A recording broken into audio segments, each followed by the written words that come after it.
Hi everybody. So I had quite a few requests to cover Microprobe versus Nanoprobe mode operation on the Tecnai and Talos series of instruments. So this is going to be a bit more of an involved video. So hopefully you bear with me and you get something out of it.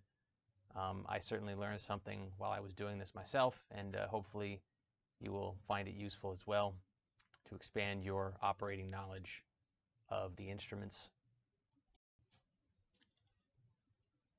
So the first thing I want to make clear is that what I'm covering in this video pertains to Tecnai and Talos model instruments.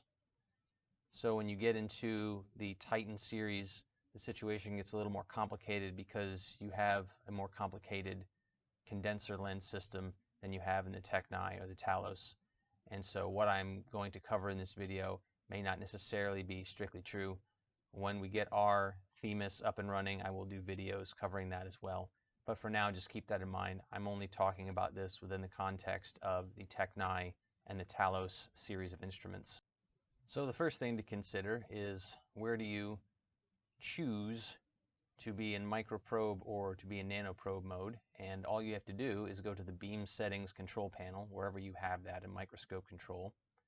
Whichever mode you are operating in, whether that is conventional mode or that is STEM mode, for example, and you can select between Microprobe or Nanoprobe simply by selecting the appropriate button inside the beam settings control panel.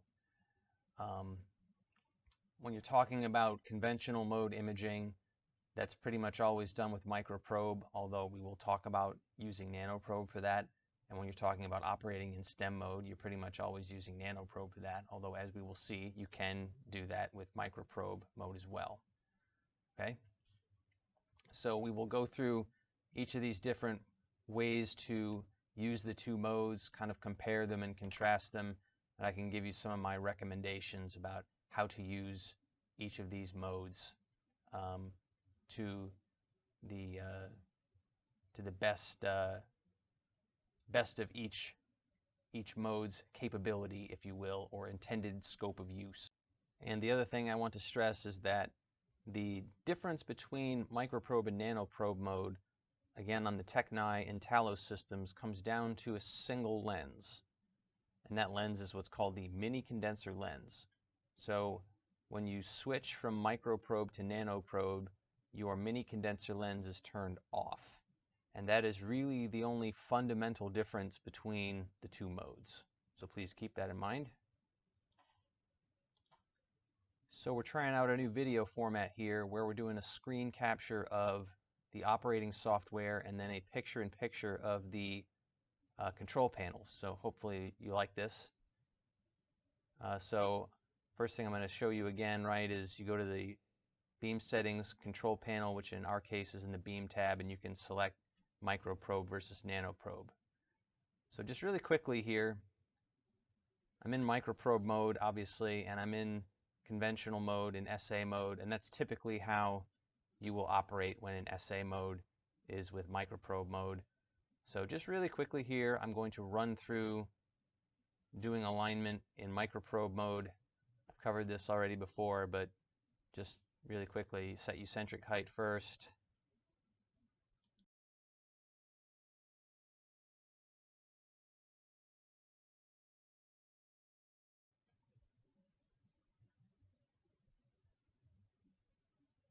And then we'll align the C2 aperture. I have the 50 micron C2 aperture in. I'm going to put it in, rather. I had the 70 in, actually, at the moment. So this is quite an upgrade, I feel, from the iPhone videos.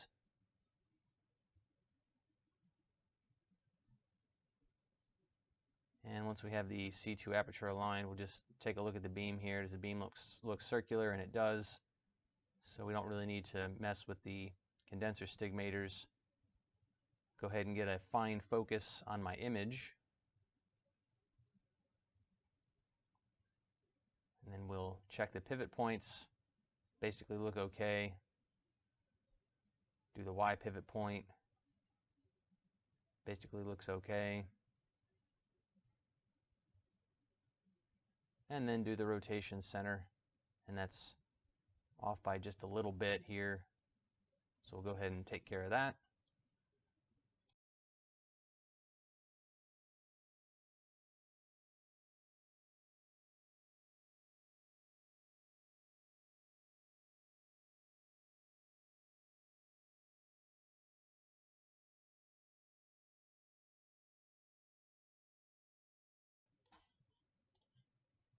So the next thing I'm going to do here is set up parallel illumination.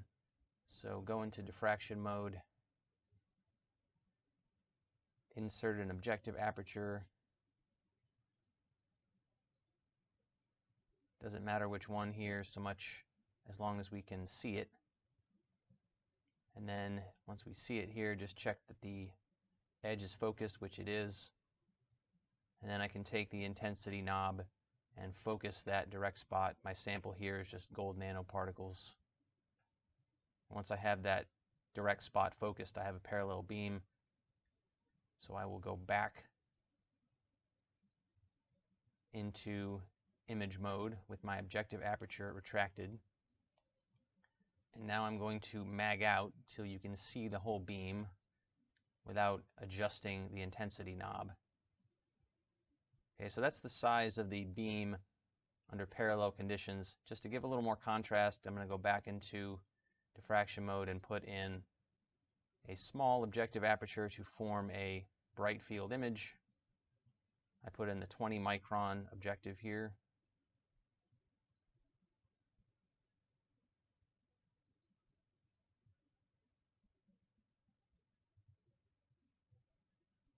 And then back into SA mode.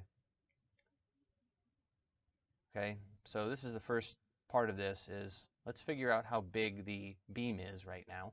So I'm heading to Velox, and then I'm going to basically collect an image of the beam and figure out how big it is.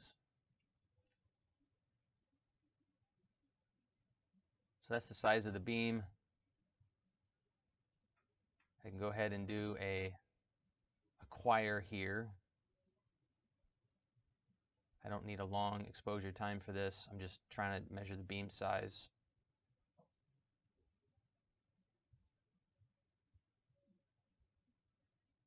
Okay, put the viewing screen back in.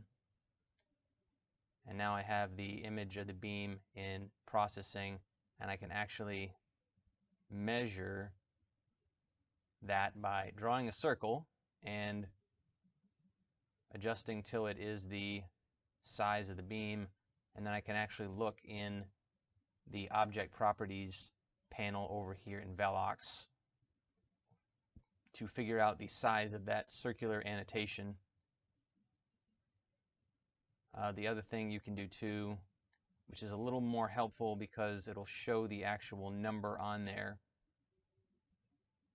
I'll go ahead and delete the circle annotation. You can actually just, you can eyeball it, just draw a line here.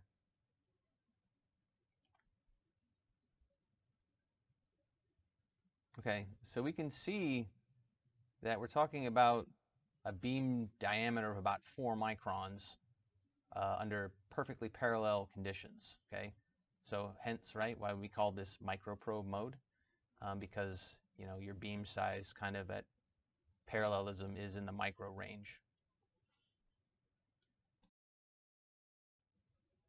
But what I'm going to do here, as I've already demonstrated before, I'm going to go up to fairly high indicated magnification and just take a couple images. These are magnifications where we would do lattice imaging.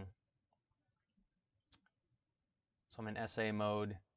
I'm expanding the beam so it's a little bit bigger than the FluCam area. Again, I've covered this in the general operation video. I'll put in the 70 micron objective aperture. That's the optimally sized one for doing lattice imaging. Go ahead and center the direct spot and then center the objective aperture around the direct spot. And then back into SA mode.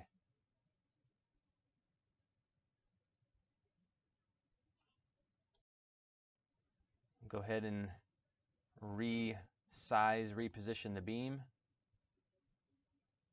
And then we'll go ahead and put that up in Velox. Okay, I apologize, the picture-in-picture is cutting off part of the tabs in Velox, but you see I have the live FFT there. Again, I'm just going back to the Stigmator control panel, which is I have configured to be in the Tune tab, which I have named to be Tune. And I will go ahead and adjust the objective Stigmators to get those diffuse rings nice and circular, just like we've done before a few times. And I'll go ahead and do an acquisition, make it a little bit longer this time.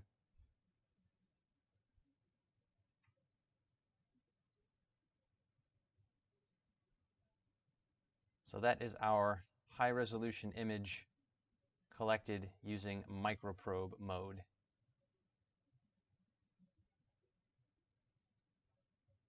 And I will go into MH mode here as well, and I'm up to 820,000x indicated. Just go ahead and quickly redo some of the alignments. So I'm going to refocus.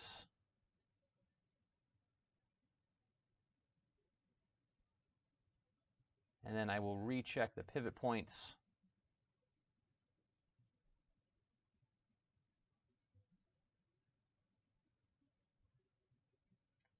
So there's the X pivot point, there's the Y pivot point. With the Y, I have to use the ball to shift the beam back onto the flue cam while I do it.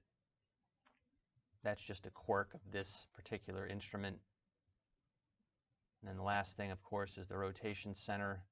I shouldn't say the last thing. I'm going to check the objective aperture as well.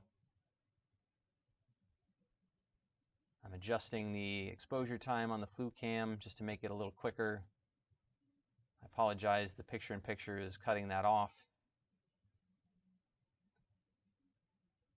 And then I'll just go to diffraction mode here just to see that my objective aperture is still centered, which it is.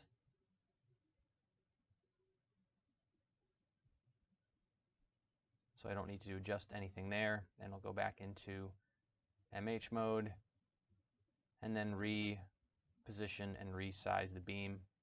So it looks like the beam is out of the view field. Oh, nope, there it is.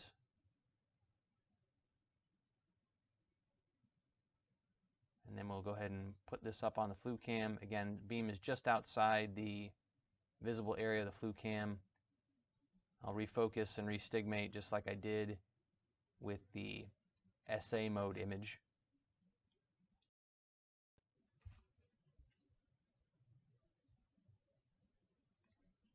Again, whenever you switch between SA and MH mode, you'll definitely need to do the objective stigmators.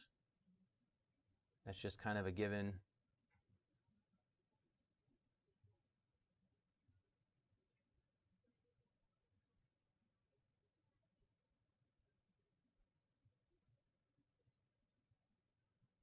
And looks pretty good right there.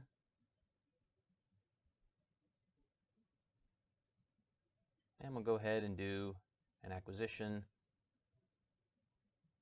So then we have our MH mode image.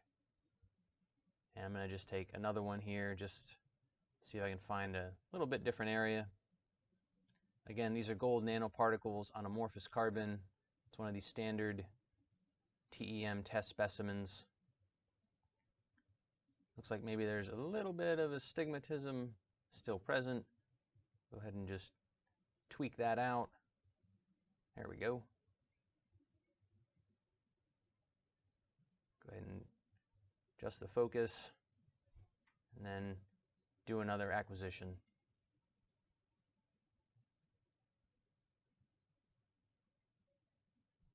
All right, so we've got our MH images collected using SA mode. I'm going to go ahead and delete the first one because the second one is a little bit better. All right, so go ahead and insert the viewing screen and go back to the flue cam image. Retract the objective aperture. And there's one more thing I wanted to demonstrate in microprobe mode while being in conventional SA mode. So I'm going to go back to the indicated magnification of 500,000x. I'm going to go ahead and reposition, resize the beam so it is just outside the field of view of the flue cam.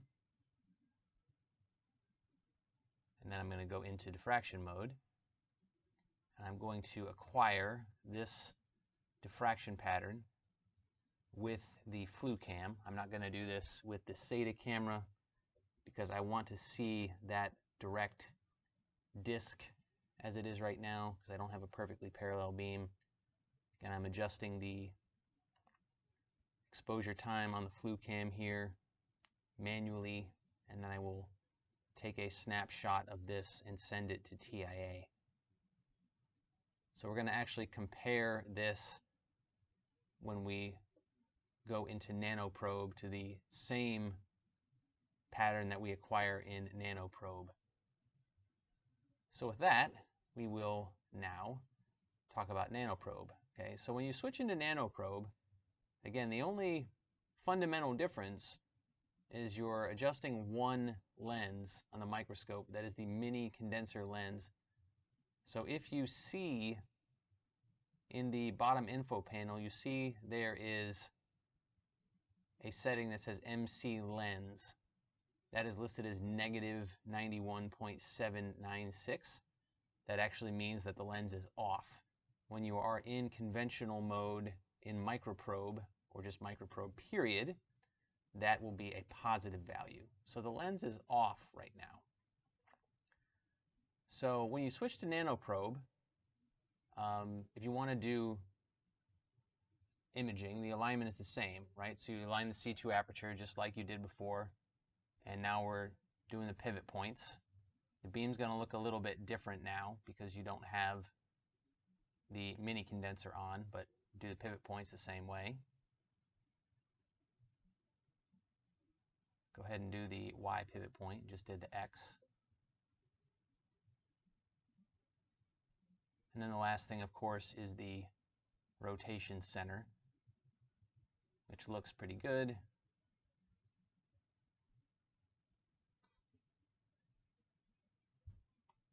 And so just like I did before, I am going to first set up parallel illumination in Nanoprobe mode, and we will take a look at how wide that area of illumination is. So objective aperture edge is focused, so then you can just focus the direct spot with the intensity knob.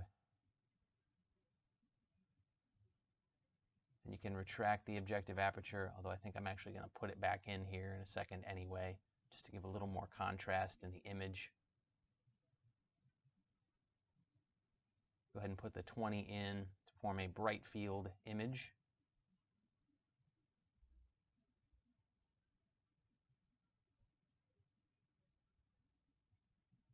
And then we will head back into SA mode, and then I will decrease the indicated magnification until we can see the full diameter of the beam. Again, I'm not adjusting the intensity knob. Okay, so there is our full beam diameter in Nanoprobe mode. Looks like there's a little bit of condenser astigmatism, so I will go ahead and correct that. You can see compared to these circular marks on the screen, the beam is not quite a circle. So just go ahead and adjust that really quick. Looks good now. And then we can adjust the indicated mag so the beam is a little bit bigger, and then go back to Velox, and we can take an image of the full diameter of the beam using the trackball here just to center the beam so we can see all of it. And then I'll do an acquisition.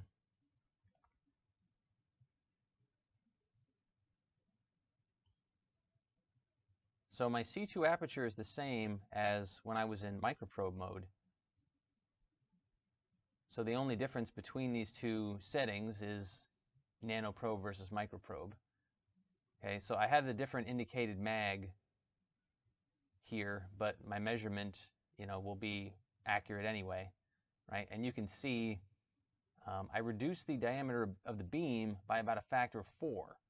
So my parallel beam illumination area goes down substantially. The diameter goes down by about a factor of 4, all other things being equal, when I switch from microprobe to nanoprobe. You can see that here when I just draw the line with the measurement. It's about a micron diameter beam in nanoprobe versus microprobe. So even under parallel conditions, we still don't have a beam that you would consider nanoscale. So we have that comparison point. And now we will go ahead and we'll take some of the images that I took before in microprobe mode, but now in nanoprobe. So we'll take the high-res image at 500K in SA mode, and we'll take the same image at 820K in MH mode. And there's a little bit of condenser astigmatism, which I will again tweak here using my condenser stigmators. Go ahead and refocus. Your objective focus is going to be different between microprobe and nanoprobe. That is one thing to keep in mind. Eccentric height, again, that's a mechanical position, so that doesn't change when you're switching between modes, but the objective lens focus corresponding to eccentric height will be different in microprobe versus nanoprobe mode. I'm balancing the pivot points, and now I'm doing the rotation center. Looks pretty good. And then we'll go ahead and resize the beam so it's a little bit bigger than the field of view.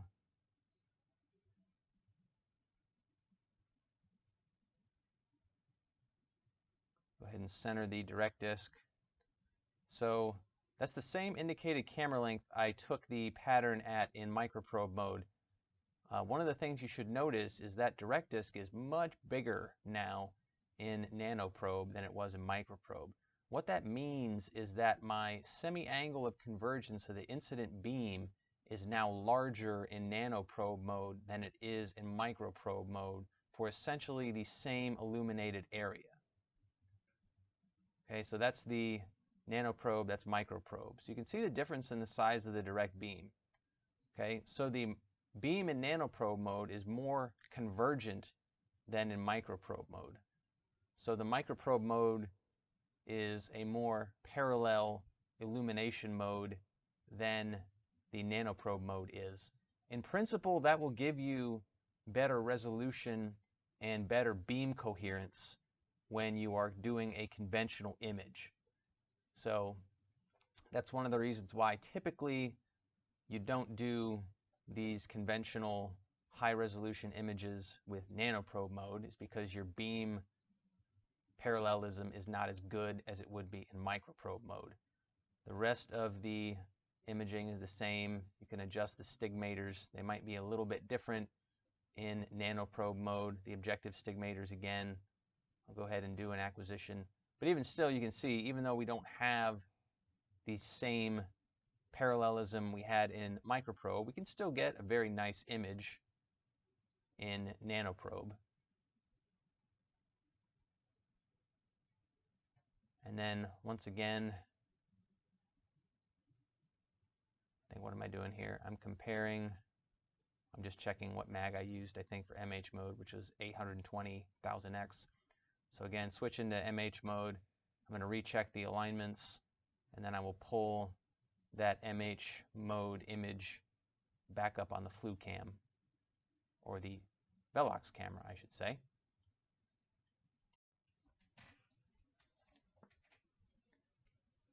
Beam looks a little asymmetric here, so I can go ahead and adjust that again with the condenser stigmators.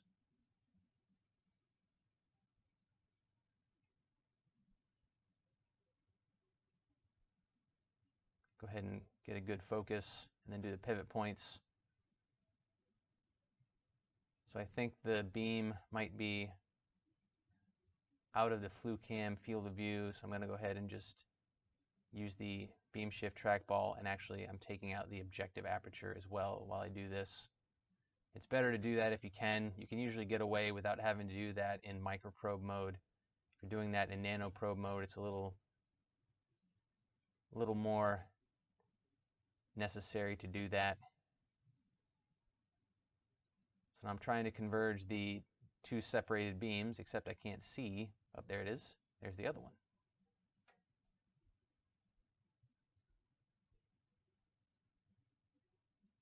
So that's the X pivot point. There's the Y pivot point.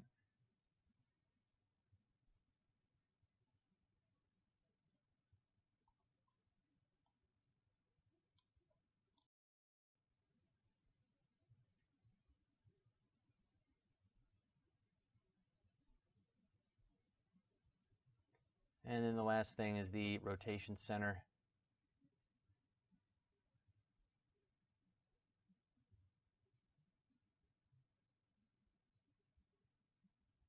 And it looks like it's a little bit off.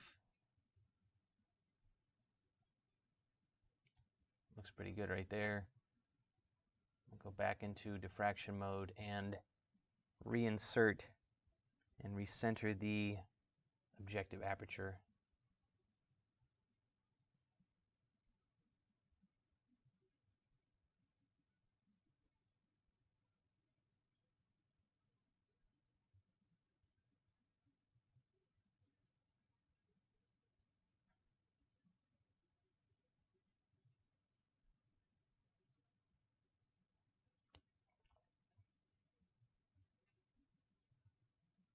And then we will acquire this image in Velox.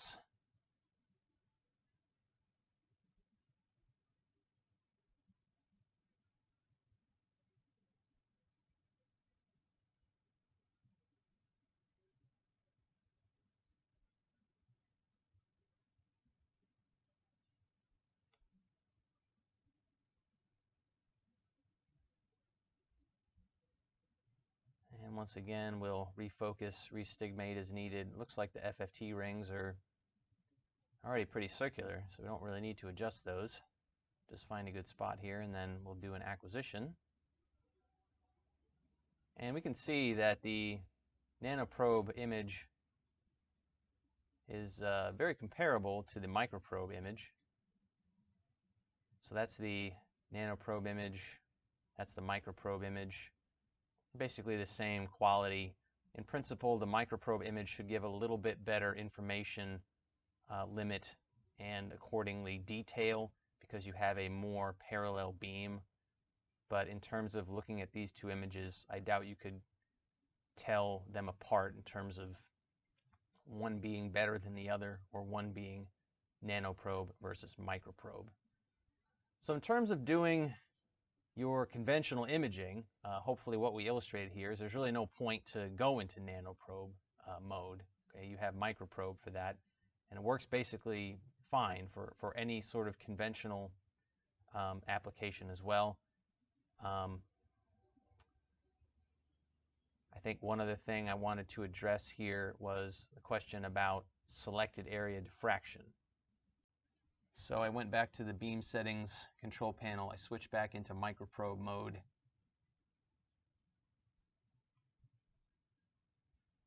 And I'm just going to retweak a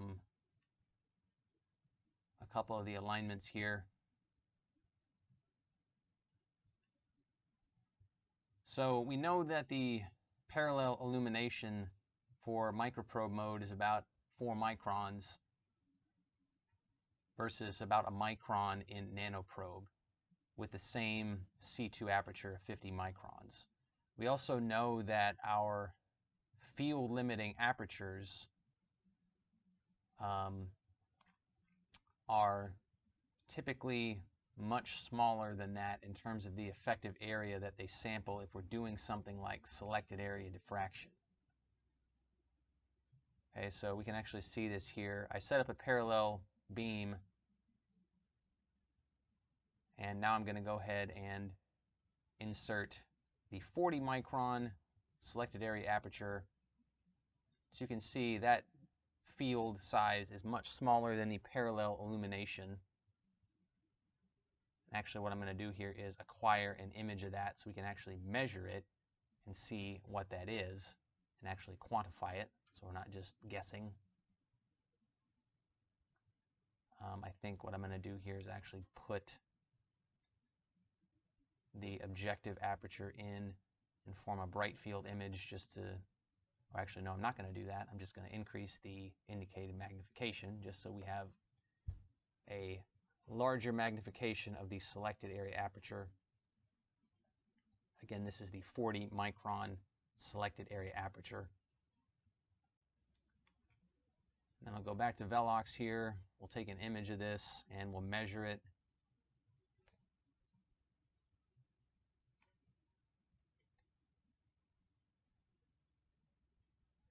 So the size of that aperture obviously is independent of whether you're in Microprobe or Nanoprobe.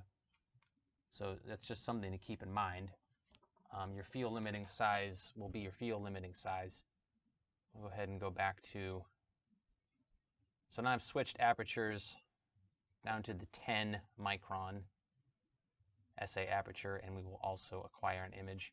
I just right clicked and added in the centering cross so I could just center it in the picture. Go ahead and do an acquire, and then we'll go to the processing part of Velox to compare the aperture sizes. Go ahead and put the screen back in. So there's the 40 micron aperture. We'll go ahead and measure it here. All right, so I think we have a little bit more than 900 nanometers. So just doing the math, the size for the 10 should be about 1/4 of that, which it is.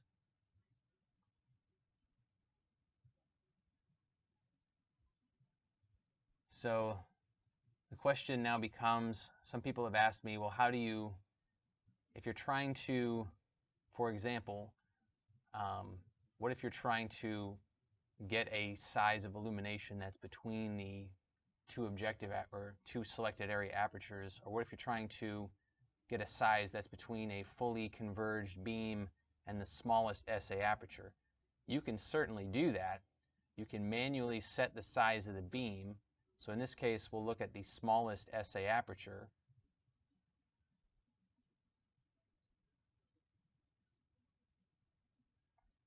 Go ahead and center it here.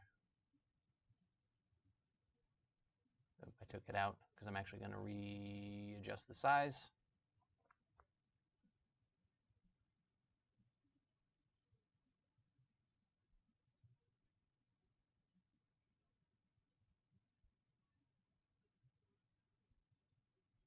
So now I no longer have a parallel beam. Keep that in mind.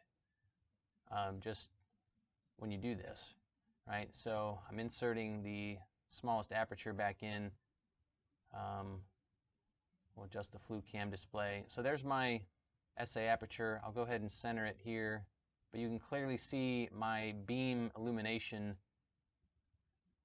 is much, much smaller. Well, not much, but it is smaller than the size that would be field limited by the selected area aperture. So I can take a diffraction pattern with the beam like this. There's nothing that says that I can't. The only issue you're going to run into now is that you're not going to have focus spots or a focused direct beam as a result.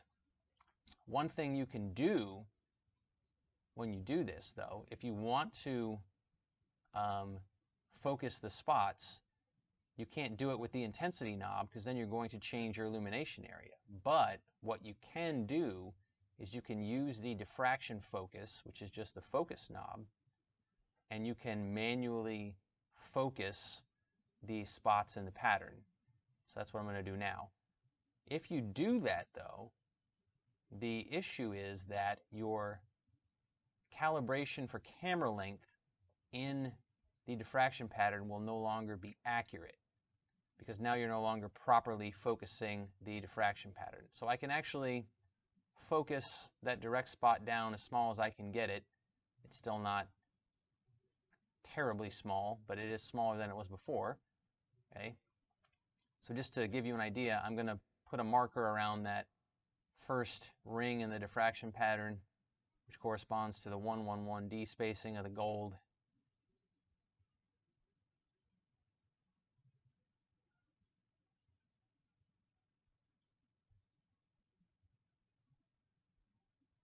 and then I'm going to refocus the pattern properly so that objective aperture edge is focused.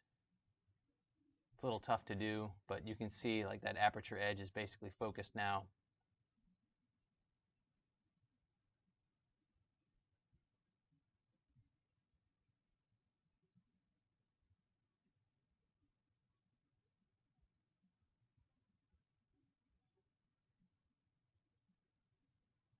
It's tough to do this with the beam converged as much as it is, so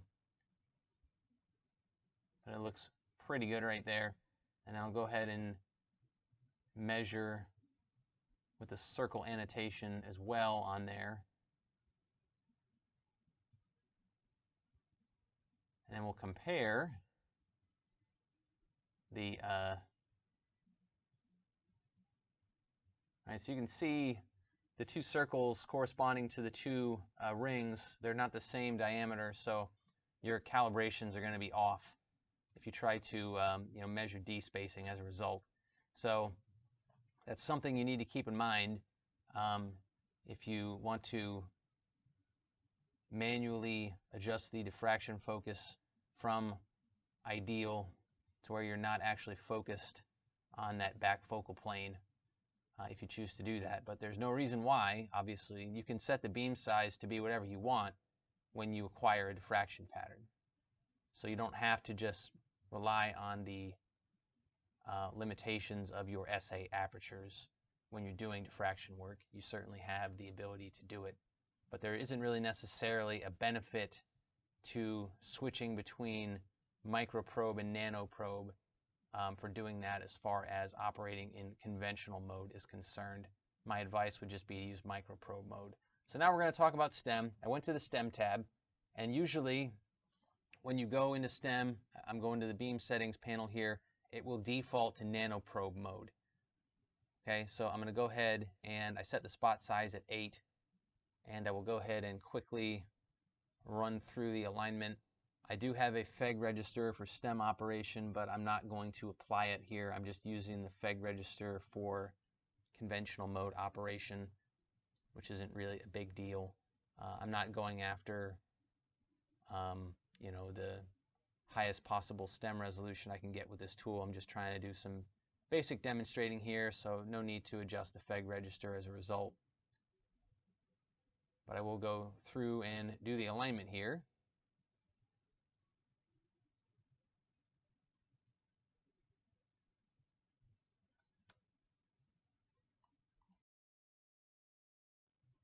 So again, I increased my indicated camera length, and I adjusted my condenser stigmators to make the rings in the ronchigram circular. Now I'm adjusting the rotation center intensity so my ronchigram expands and contracts concentrically. This is actually a dramatic improvement in the ability to see this over what you were probably seeing on the cell phone video. And that looks pretty good right there. I'll go ahead and put in the 70 micron condenser, which will give me the optimal semi-angle of convergence for the STEM probe, and go ahead and adjust that so it's centered. Looks pretty close, maybe just off a little bit here.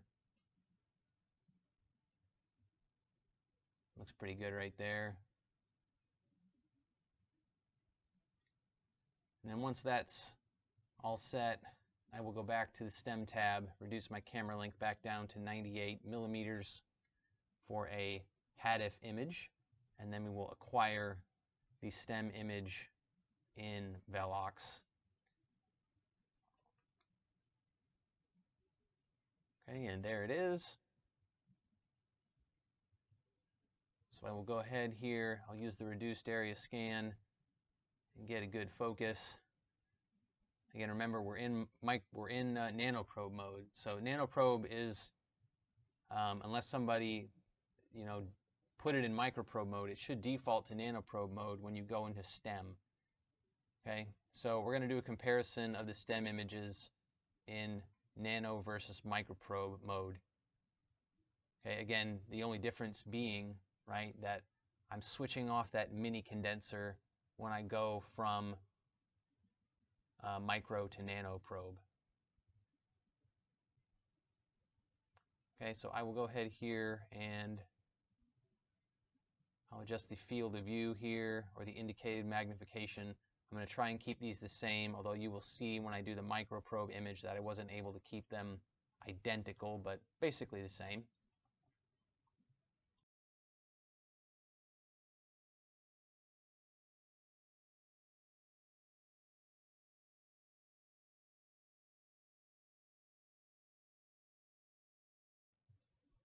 So I started doing an acquisition, and then I changed my mind here because I want to adjust the brightness and contrast to get the full dynamic range of the detector being used. And then I will go ahead and do an acquisition. So again, this is the acquisition in Nanoprobe mode of the gold nanoparticles on carbon.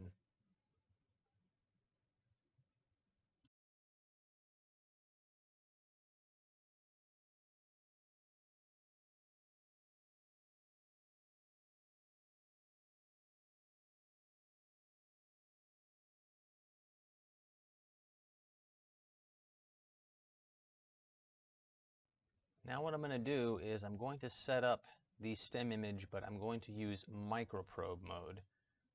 So I'm going to freeze the STEM image here, then go back to microscope control,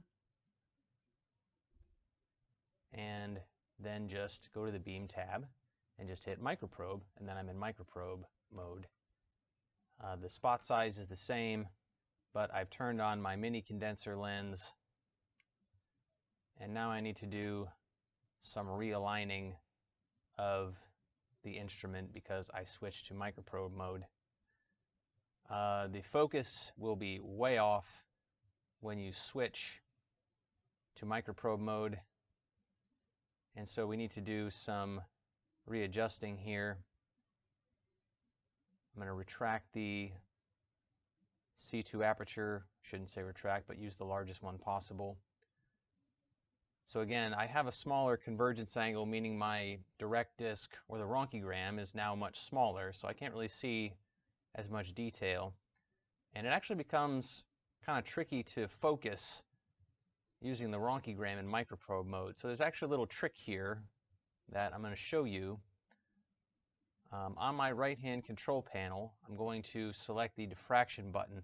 What this does is it puts me out of diffraction mode, which is what you're typically in when you do STEM, and now you're actually looking at an image of the beam. So I can now actually use the focus knob to focus the beam to a point like I just did there, and then when I go back and I hit the diffraction button, I actually can see the ronchogram now,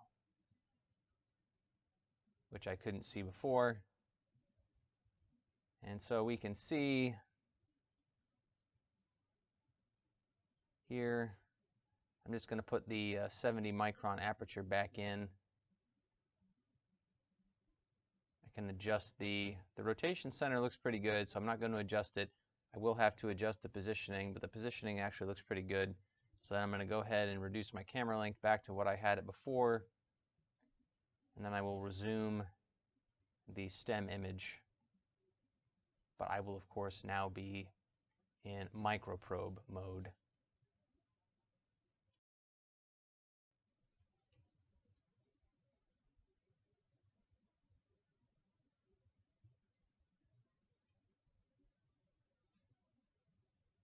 All right, so I'm going to set my indicated magnification so the field of view is approximately the same. There's a handy little tool you can see here in the detector layout in Velox. I couldn't get these exactly the same as what I had with the Nanoprobe image, so I got it as close as I could. I think there's a few nanometer discrepancy, but otherwise it's pretty close. So I am going to adjust the condenser stigmators here while looking at the live image in Velox.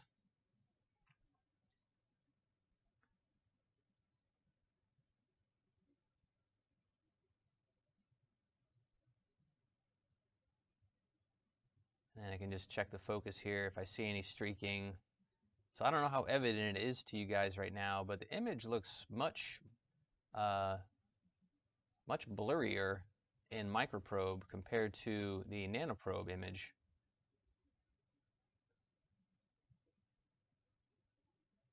And that's not a coincidence. That's actually what we would expect. So I'm doing the acquisition now in Microprobe mode. Now, one of the things you can actually see, if you look closely, you can see there are some oscillations in the image that are kind of going from left to right. If you look at the edges of the gold particles, for example, you can see those. Okay, the reason you're seeing that instability is actually because the mini-condenser lens is on in Microprobe mode. So you don't see that in the Nanoprobe mode image because that lens is off. Okay, we can actually do a comparison here just to see. That's the Microprobe, that's the Nanoprobe. So you can see a pretty dramatic difference between the Nanoprobe and the Microprobe in terms of the image quality. So all of the factors being the same, the Nanoprobe will give you a better STEM image. And just to kind of cheat here a little, I'm going to do a series acquisition in Microprobe mode to kind of get those image wiggles out. Maybe give it a little unfair advantage over the Nanoprobe image, which was just a single shot acquisition. It wasn't a frame integrated image, but then we'll do a frame integration of the Microprobe image just to see if even that makes it comparable to the Nanoprobe image, but it shouldn't. So I'm acquiring 30 frames here with 1 microsecond dwell time, and we're almost done.